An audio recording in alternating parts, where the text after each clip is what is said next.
বাংলার আবহমান কাল থেকে দৈনন্দিন কাজে ব্যবহৃত মাটির হাঁড়ি, কলসি, কাঁসা, সরাসহ বিভিন্ন মৃৎপাত্র রং তুলি ও কাগজের মিশেলে রঙিন করে তুলতে ব্যস্ত সময় পার করছেন চারুকলার শিক্ষার্থীরা। এসব শিল্পকর্মে ফুটিয়ে তোলা হচ্ছে বাংলার ঐতিহ্য, যুদ্ধের ভয়াবহতা, জ্বালানি সংকট সমাধানের প্রতীকী চিত্র। শিক্ষার্থীরা বলছেন, রাজশাহী বিশ্ববিদ্যালয়ের বর্ণাঢ্য আয়োজনে বৈশাখী শোভাযাত্রার মধ্য দিয়ে বরণ করে নেওয়া হবে এবারের পয়লা বৈশাখ। রাজশাহী থেকে মতিউর মর্তুজার প্রতিবেদন। বৈশাখকে বরণ করে নিতে আবহমান বাংলার চিরায়ত চিত্রশিল্পকর্ম ফুটিয়ে তুলতে ব্যস্ত সময় পার করছেন রাজশাহী বিশ্ববিদ্যালয়ের চারুকলার শিক্ষার্থীরা। এদেরকে বর্ণিল করে তুলতে শখের হাড়ি, কলসি, কাঁসা, ঘোড়ার গাড়ি, মুখোশ, ইলিশ সহ নানা শৈল্পিক কাঠামো প্রস্তুত করা হচ্ছে। শিক্ষার্থীরা জানান, এসব শিল্পকর্মে ফুটিয়ে তোলা হবে বাংলার নিজস্ব সংস্কৃতি। আমাদের এবারের চারুকলার থিম করা হয়েছে, শাহজাহান করা হয়েছে, মমতাজ করা হচ্ছে, যেহেতু তারাই পয়লা বৈশাখটা শুরু করেছিল। বাংলার লোকশ্রী থিমগুলো আছে, এগুলো সরাচিত্রের মাধ্যমে আমরা ফুটে উঠাচ্ছি।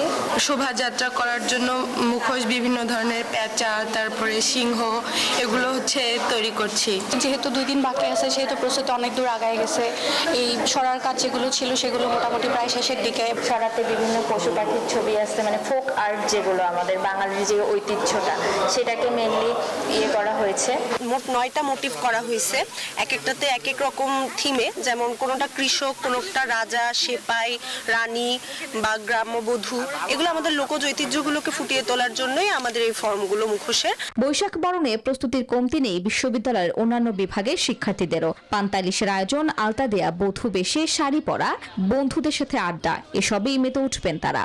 খুব আনন্দ করব, বন্ধু বান্ধবের সাথে ঘোরাঘুরি করব, আড্ডা দিব, শাড়ি পরবো।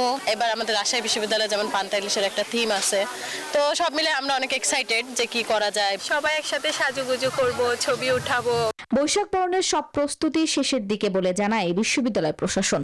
এই উৎসবটি ধর্ম, বর্ণ নির্বিশেষে সকলের একমাত্র উৎসব হিসেবে বাঙালির এবং বাংলাদেশিদের সকলের উৎসব এই পয়লা বৈশাখ। এই ধরনের উৎসবকে সকলের জন্য আমি মঙ্গল কামনা করি। এবারের বৈশাখী শোভাযাত্রার মাধ্যমে বাঙালি সংস্কৃতির বিকাশ হওয়ার পাশাপাশি সব অশুভ শক্তির বিনাশ হবে, যুদ্ধ হানাহানি বন্ধ হয়ে সৌহার্দ্য, শান্তি প্রতিষ্ঠিত হবে, এমন প্রত্যাশা সবার। Desk report, news 24।